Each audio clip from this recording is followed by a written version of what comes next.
John chapter 2. On the third day, a wedding took place at Cana in Galilee. Jesus' mother was there, and Jesus and his disciples had also been invited to the wedding. When the wine was gone, Jesus' mother said to him, "They have no more wine." "Woman, why do you involve me?" Jesus replied, "My hour has not yet come." His mother said to the servants, "Do whatever he tells you."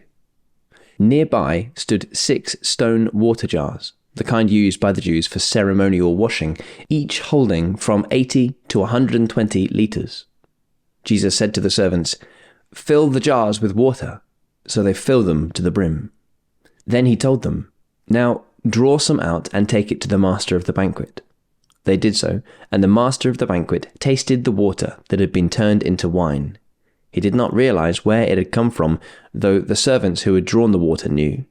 Then he called the bridegroom aside and said, "Everyone brings out the choice wine first, and then the cheaper wine after the guests have had too much to drink.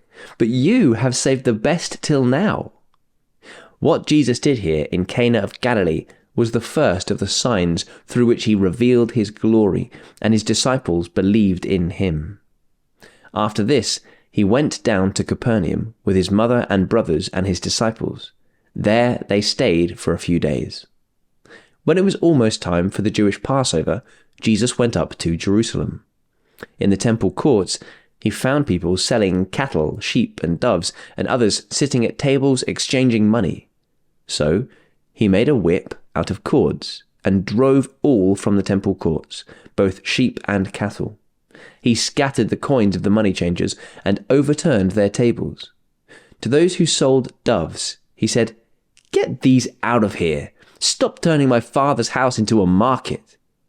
His disciples remembered that it is written, "Zeal for your house will consume me." The Jews then responded to him, "What sign can you show to prove your authority to do all this?" Jesus answered them, "Destroy this temple, and I will raise it again in 3 days." They replied, "It has taken 46 years to build this temple, and you are going to raise it in 3 days?" But the temple he had spoken of was his body.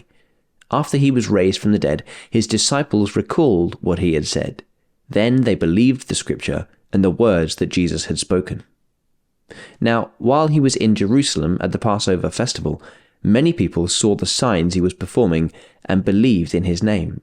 But Jesus would not entrust himself to them, for he knew all people. He did not need any testimony about mankind, for he knew what was in each person.